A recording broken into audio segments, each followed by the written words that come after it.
ariko imana y'abanyarwanda wenda ko babibonye n'abatarabibonye iyo abayisenga bagira ingaruka, bagira ibibazo. Iyo batatuye amaturo barakubitwa, iyo batatanze ibitambo barakubitwa.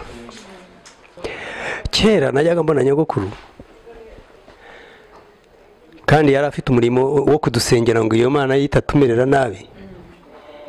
Anajya kumva nkumva yihinnye mu mbere, yazanye agacuma k'urwagwa, nkumva arimo arasoma acira mu ziko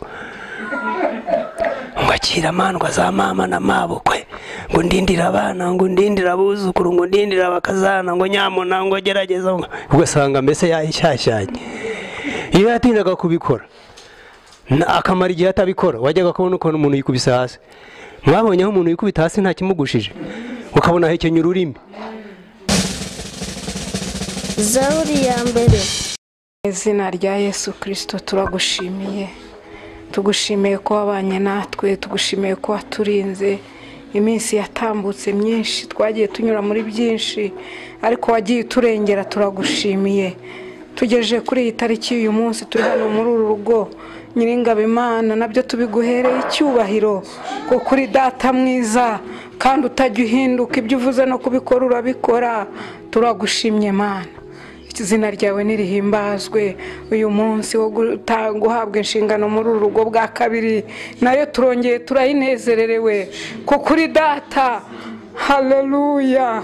Kandi ukaba ushobora byose, ibyo abantu badashoboye, ibyo ababyeyi bacu bataduha, ibyo inshuti n'abavandimwe batadukorera, wowe urabikora. Turagushimiye, izina ryawe niryubahwe kandi ubwami bwawe nibuze muri twe. N'ururu kubane natwe aka kanya Mana, twakiriye ijambo, tugiye kwakira ijambo, ijambo ryaturemye, ijambo riduhindura, ijambo ritweza, ijambo ritugira mu bashya. Turaryakiriye mu izina ryawe Yesu. Turagira ngo umukozi wawe tumuhagarike mu kidendezi cy'amaraso yawe Yesu, umuhindura icyaremwe gishya. Kandi Nyiringabo Imana ntaba ari we, ahubwo izina ryawe aba ari ryo rihimbarizwa muri we. Urakoze kuko ugiye kutumugirira neza, mushyigikire kandi natwe abateze amatwi uduhe kumva no kumvira. Turabigusabye kandi turizeye kubikora mu izina rya Yesu. Amen.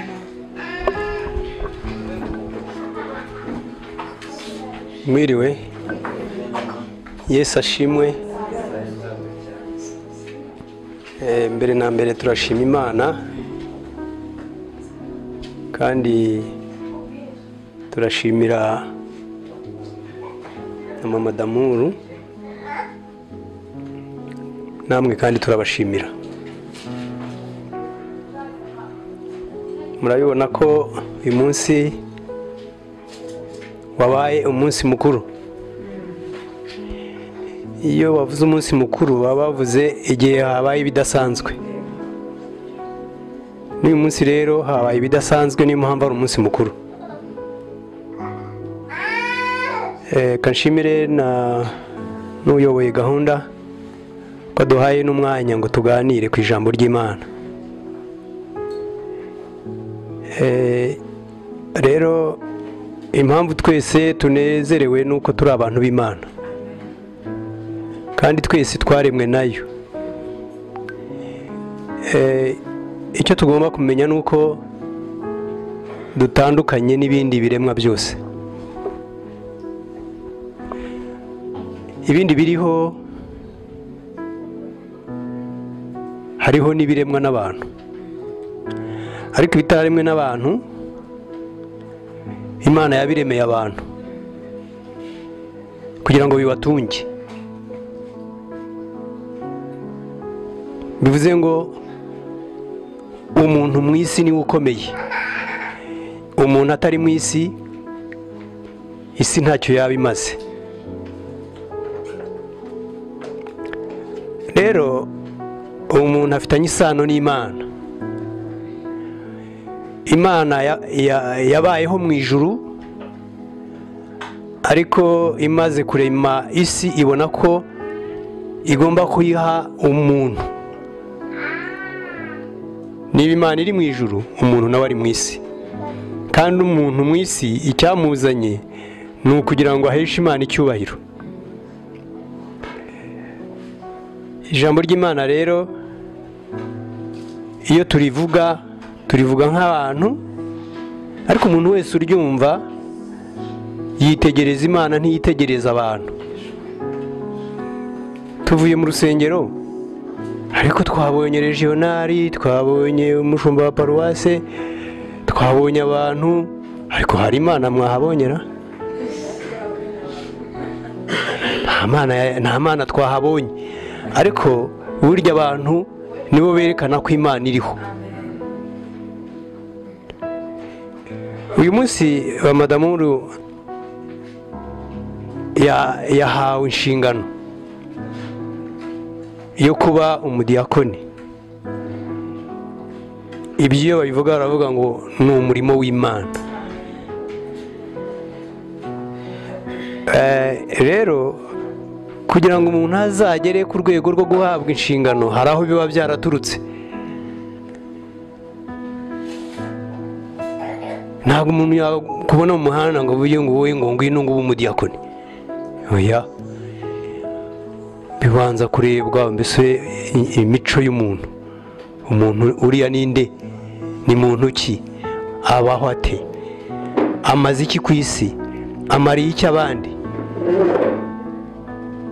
Bakareba, bamara kubona ko uriya muntu ari uw'agaciro, ari ingirakamaro, bakavuga batereka noneho habeho no kumwemeza, nanabikora ajya abikora azi ko yabiherewe uburenganzira, atari ibyo yihimbiye. Tuganire rero.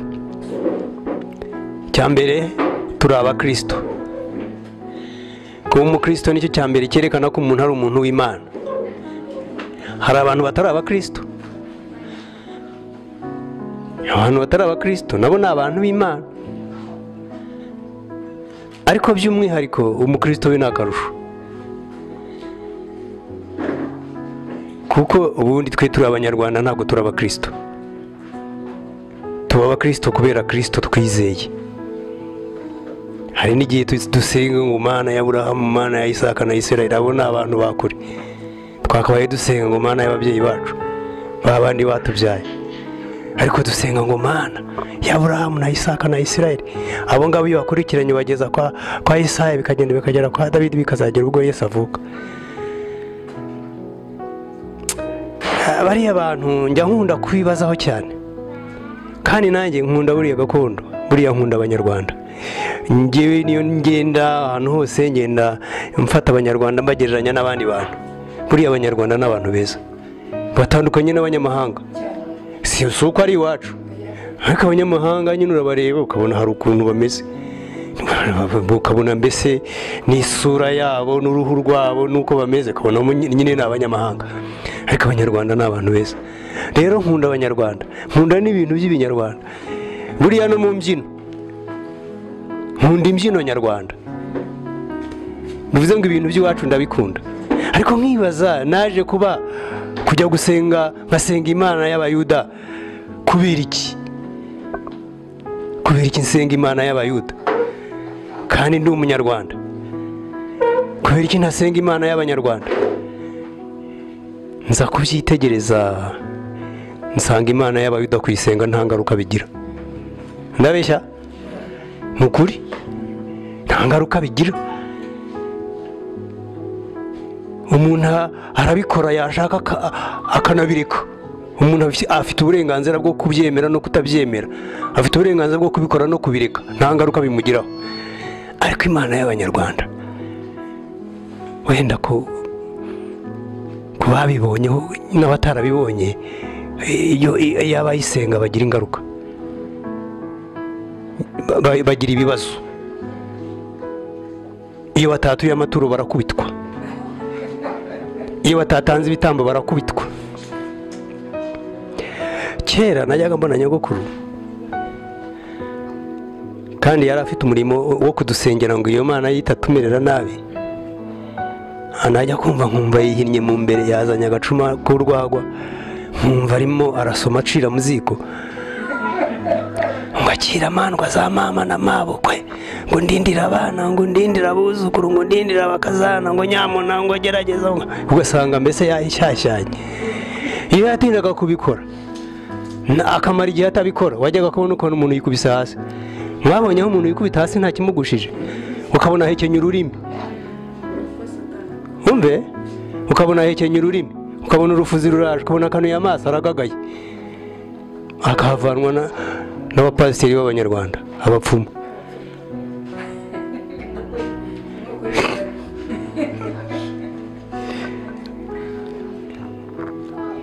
Byari byo kwari ko gusenga kwabo, niko bari babirebaga, kandi yari Imana yabo. Ariko twebwe twaje guhindura, dukurikira Imana y'Abayuda, kandi ni nzima. Ntabwo iduhekenyesha amenyo, ntabwo itugagaza, nta nubwo twicira abantu, ntitwicira abana, ntabwo ewe no mu rusengero burya dutanga amaturo cyangwa ntituyatange, ntawe dukubita, nta ngaruka bitugirira mu bana, nta kibazo kindi. Ufite uburenganzira bwo kubikora no kutabikora. Murumva iyo Mana y'Abayuda ari mbi? Tuyiyobotse twaba dukoze icyaha. Ni Imana nziza. Haleluya. Kuva nayikurikira kugeza nanone nta kibazo ndagirana nayo. Ntabwo ndajya guhamagara ngo muze murebe ya Mana ibyo yankoreye, ngo tabara pasiteri mukuru ngwino udukize Imana tumereye nabi. Oya, turi amahoro, turarya tukaryama, tumeze neza kubera iyo Mana. Hanyuma iyo witegereje nyuma ku basigaye kuri ya Mana yacu y'u Rwanda, bameze nabi. Niyo mpamvu waririmbye yavuze ngo nimuze tubashake, tubatarure. Byatunezeza tuzanye nibura umwe. Reka rero dusome Bibiliya nk'ijambo ry'Imana. Turasoma imirongo mike mu butumwa bwiza bwa Yesu bwanditswe na Matayo mu gice cya 5.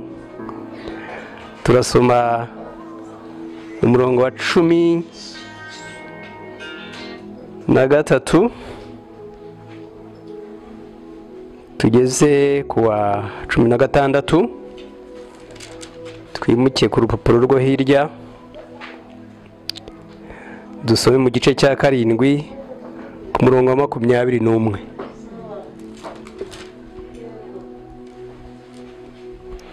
Dusome hariya mu gice cya 5. Muri umunyu w'isi,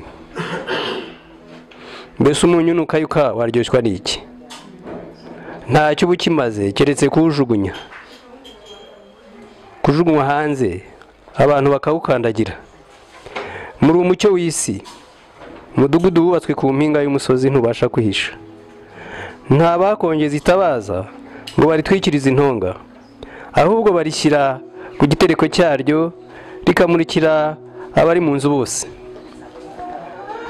Aba ariko umucyo wanyu ubonekera imbere y'abantu, kugira ngo babone imirimo yanyu myiza, bahere ko bahimbaze So wo mu ijuru. Twimuke mu gice cya 7:21.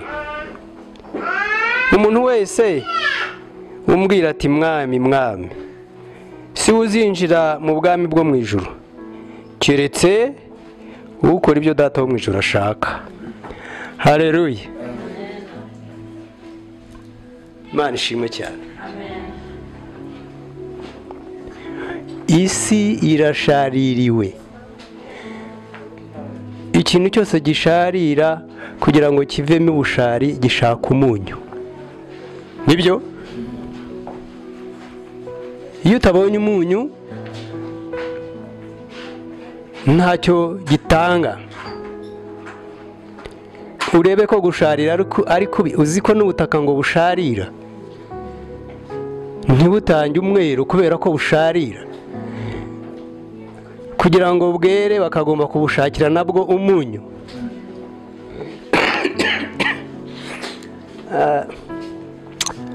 Muri iyi minsi twagize ahantu hafi yacu akantu k'akabari, ariko iyo witegereje uburyo imirimo ihakorerwa birakubabaza. aho umuntu yakora iki? Abantu nk'abariya buriya hari ikintu bita umuriro. Muneza amatwi ariko. Haleluya. Ngiye kubabwira ikintu kandi ni mu kigenzura amasanga aricyo. Hari abantu ubu ngubu twebwe turavuga ngo tuzajya mu ijuru, ngo kandi ngo batazajya mu ijuru ngo bazajya mu muriro. Ariko jya icyo nabonye uyu munsi hariho ibintu birimo kugaragara ko nubwo umuriro utazima utaraza n'ijuru ritaraza, ariko birahari by'agateganyo. Hari ibyo bita provisoire. Hari abantu bamaze kugera mu ijuru mu buryo bw'igice, sibyo? Bw'igice butuzuye. Hari n'abantu bamaze kugera mu muriro nabwo mu buryo bw'igice. Ibyo ni mu byitegereza muzabibona. Mumaze iminsi niba mujya mwumva amakuru, mumaze iminsi mwumva abantu biyahura, umuntu bikamucanga kugeza ku rwego rwo kwiniga. Umuntu akaba ari kumwe namwe mu kanya gato mukumva ngo anyweye umuti. Abantu bariyahura, barimo barapfa. Igituma bapfa ni iki? Ni bwa busharire bw'isi. Noneho ibyo nari mbabwiye rero by'akabari kari hafi yacu ahangaha, buri gihe buri mugoroba bararwana, kandi n'abagore baba barimo. No muri izi saa sita hari umugore wari urimo agiye kurwana n'umugabo, bakanuye amaso ngo ngaho ngo ibeshye, n'umugore nawe agafunga ibipfunsi ngo ibeshye. Bariya abantu ubwo ntibageze mu muriro, umuriro bawugezemo, ariko birakwiye ngo natwe tubafashe. Niyo mpamvu hano turi mu badiyakoni, mu diyako. Ibyo ni wowe ubwo nyine nuko biza ngo ni malaria. Ibyo biba bikureba iyo ubonye abantu barwana mu kabari, ujya kogeza cyangwa ujya ku rutare kubasengera. Jya ku rutare. Umuntu w'umukristo akwiye kubabazwa n'abapagani. Abakristo rero ariko bamaze babigezeho, kuko hari n'abakibika bakaba batarabigeraho. Ababigezeho basa n'abageze mu ijuru by'igice, aho umwaka ushira nta mugabo urwanye n'umugore, sibyo? Wari uzi ko hari nubwo ushobora kubona umuzi ko abana bakunda, ababyeyi bakunda gukubita abana, umwana akarinda agira imyaka 30 atarumva umunyafu w'ababyeyi, ari ukumubwira gusa, kumusengera. Hambere ahangaha mu minsi yashize twe duturanye n'umuturanyi wajya akunda kurwana n'umugore iki gihe. Izi saha bamaze guhaga urwago rw'impeshyi, wajya kumva ngo pa induru bakayikubita ku munwa. Umunsi umwe rero bakubise induru ku munwa nk'iki gihe, abana b'iwanjye baraturumbuka. Ni umurajyahe mbaye ko papa ngo warize tukajya kureba uko abantu bakuru barwana ko tutarabibona. Ntago babizi, ariko abandi bana babibonye base bakubita ba nyina, barabizi uko abantu bakuru barwana. Rero buriya niyo mpamvu ijambo ry'Imana ritwereka ko turi umunyu w'isi. Kandi nanone umunyu w'isi ni twebwe abakristo. Mwibuke Yesu ageze ku nyanja y'i Galilaya, akahasanga abigishwa, akababwira ati nimunkurikire. Ngo barabarobye, atari ko muhindure, ngiye kubahindurira imirimo. Uyu munsi ngiye kubagira abarobyi b'abantu. Bakristo rero ni muroba abantu mu bakure mu kabari, ni muroba abantu mu bakure mu bibazo bafite, sibyo? Niyo mpamvu muri umunyu w'isi. Ngo rero abantu bavuga ngo mana buriya hari igihe tujya no mu rusengero. Jewe rero buriya nsa n'umuntu umeze nk'umuntu ahantu hose, nimba ndi rimwe na rimwe hari n'ubwo utabona nseka, ariko mba ndimo kwitegereza. Kabona barabyina icyo yabagana ngo barakora umurimo w'Imana, ngo byina cyane ngo Imana yishime. Imana ntabwo byishimishwa nuko uyibyiniye gutyo. Ibyo ngibyo ni wowe bishimishije. Hari naho usanga agasore n'agakobwa bateze amaboko baca umugara ukagira ngo wenda ngo ni Imana, naho barimo bari muri twiste nk'ahandi hose bajya mu rubyiniro baribyinira nyine mu rusengero. Hari n'igihe twigeze kubijyaho impaka umwe aratubwira ati mubareke, mubibabujije bahita bajya mu bari kubyinirayo, mujye mubareka babyine. Ariko ikintu kimwe ugomba kumenya, Imana ntinezezwa nuko twabize ibyo yatudiha mu rusengero. Imana inezezwa n'imirimo myiza twakoze, sibyo? Imirimo myiza twakoze. Hari n'abantu baba bazi kubwiriza cyane, kababwiriza mwese mukikubita hasi, ariko ibyo byonyine ntacyo bimaze. Imirimo yawe ni Imana ireba. Abantu bavuga ngo Imana, bageraho bakanabibyina ngo mumvugire ngo Imana, ngo mwongere ngo Imana. Bimwe bigashiriraho, bagera mu rugo bagaterana ibipfunsi, bagera mu nzira bagasanga waheze ku nzira bakamucaho. Ngo hari icyigisho kimwe kiri muri Bibiliya ngo abadiyakorira n'abapasiteri ngo bashaho, ngo badasanga ngo misa yashize, badasanga amasaha yarangiye, ngo hizura umuntu w'umusamariya rwose wa wundi twita umupagani. Wari uzi ko abakristo benshi badacunze neza abapagani bamwe babarusha gukorera Imana? Rero tube maso, tumenye icyo Imana yaduhamagariye. Ntabwo Imana yaduhamagariye ko abakristo ngo twinywere soda, ngo twinywere ibyayi. Tugomba kubabazwa n'abarimbuka, ugakora ibishoboka byose bikanga bigakunda, ariko nibura bigapfa uba wacanye. Abantu bameze nabi, kumva abantu biyahura, kumva umuntu atema nyina, kumva umuntu hari umuntu n'uwahafi aho ngaho, ni hafi aho, ni bari mu karere kacu, ni mu ntara yacu, watemye umugore we n'umwana we n'abana be 3. Ni Kabare, ni muri Kayonza. Abantu bose bakizwa. Ariko igitangaje nuko rimwe na rimwe tumaze kugera mu bukirisitu, hari n'igihe tubusinda tukagera tukanabuvamo, nabwo bukatunanira. Ariko igitangaje nuko umuntu yamaze kugera mu bukristo adatekereza icyo ubukristo buvuze. Twebwe turi intumwa z'Imana, nibyo? Rero turi intumwa z'Imana, birakwiye kugira ngo tuyitumikire. Nari maze kuvuga ibyo kubyina mu rusengero, nari maze kuvuga ibyiki. Twebwe noneho nk'abayoboye amatorero, hari ubwo usanga tunabyiganira imyanya ngo murimo w'Imana. Ujye mbabwira, wagiye kuri gereza ugakora umurimo w'Imana, wafashe ingemu ukajya kugemurira abanyururu, ubwo ntukoze umurimo w'Imana? Utetse ingemu yawe ukagenda ukareba, hari n'umuturanyi mwaturanye uzi, wenda se nta, ariko iyo tumotera ngo umurimo w'Imana, abantu muri gereza barapfuye barashyitse, abandi kwa muganga, ibiki n'ibiki. Tumenye icyo gukora, nibyo? Madamu, ntabwo kuba umudiyakoni ari ibyo kujya gutanga raporo ngo kanaka yanyweye inzoga. Abadiyakoni benshi niko baba bameze. Ugasanga mu nama bagiyemo baratera urutoki, ngo ariko kanaka ngo asigaye yitwara nabi. Yitwara nabi ureba he? Ni inshingano yo kumurega se cyangwa ni inshingano yo kumufasha? Mufashe, hanyuma nibiba byiza unaceceke, ntihazagire n'umenya ibyamubayeho. Muzi ko mu Kinyarwanda bavuga ngo bapfana ikirutwa n'icyo bamariranye. Hari abadiyakoni benshi bamaze kwangana n'abakirisitu kubera ko kugira icyo babamarira ahubwo bajya kubajajwa. Sibyo?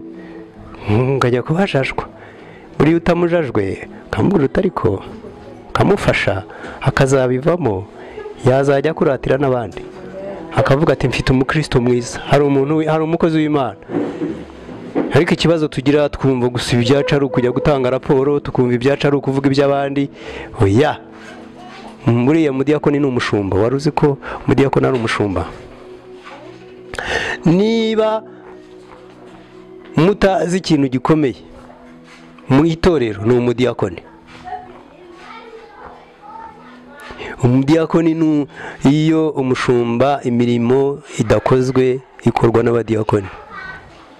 Burya ababwiriza butumwa barabwiriza gusa, burya niyo murimo wabo, bakavuga byabo bakanamutinyuka. Ubundi umushumba ni nk'umubyeyi, bakamutinyuka bakamubwira amakuru, bakamumenera amabanga, nawe akabafasha. Rero mama Damuru, icyo ni ikibazo ugomba kubyitwarika. Ejo utazicara muri aya makaro ngo wibwire ngo niho ubudiyakoni bugarukira. Ejo utazatega moto ngo ugiye mu rwikongo ugiye gukora ubudiyakoni. Ubudiyakoni buri hano. Ba bagore barwanira hariya, ba bandi. Ejo iwanjye habaye akabazo, haje abantu baje gusaba. Hari abantu baza mu mago basaba. Mama Rusi agiye mu nzu kumushakira icyo amuha, agarutse asanga telefoni yarayitwaye.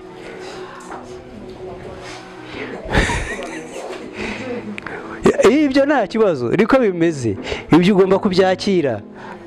Uretse no gutwara telefoni, yatwara n'ikitari icyo. Ariko nanone bitandukanye no kuba wamuboneye ku irembo uti tu gatsindwa n'agasani ntiwinjire. Hari ubwo bajya baza noneho hakabaho impaka ngo bariya ni babandi ngo batere ibibazo ngavuga ngo ribuka ibya Lazaro.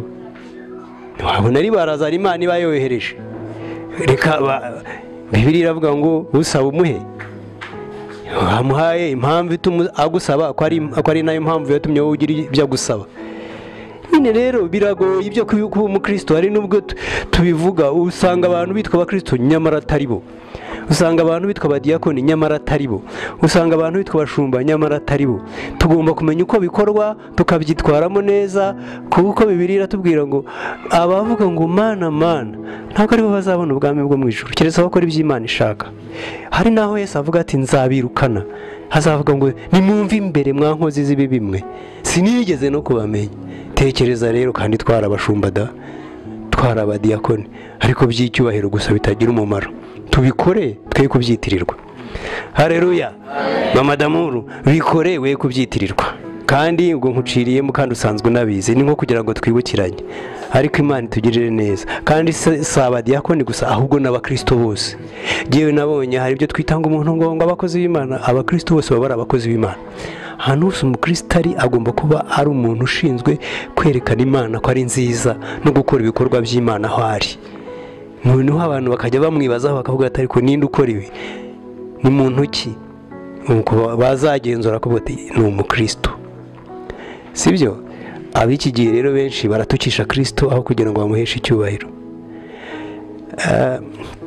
Hari umuntu muri iyi minsi yigeze kumbwira nzamushakira umukozi, babandi bakora mu rugo. Arangije arambwira ngo ariko ntuzanshakire umurokore.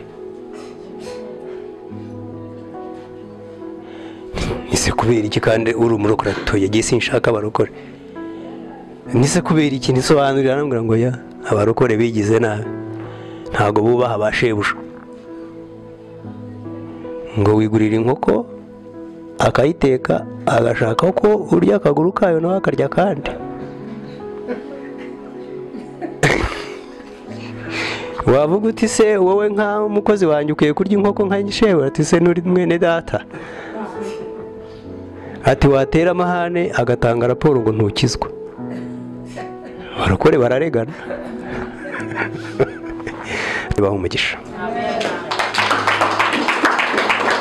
Imana ya Aburahamu na Isaka na Isirayeli, Imana yacu natwe nk'abanyarwanda twahisemo kubw'amaraso ya Yesu, turagushimiye kubw'uyu munsi wabaye aha, kandi turagushimiye kubw'iki gitaramo dutaramye. Umwuka wawe rero nataramane natwe, kandi uwagira icyo akora wese n'uwagira icyo avuga akivuge mu izina ryawe. Icyubahiro n'ikibi cyawe cy'abantu gicishwe bugufi, kandi komeza kudufasha kugira ngo ibyo tugambiriye byose tuzabigereho. Igihe cyose uzaza gutwara itorero tuzaze dufite iminyago myinshi. Urakoze Imana kubyumvise, komeza kutuyobora muri gahunda zose mu izina rya Yesu. Amen. Zaburi ya mbere.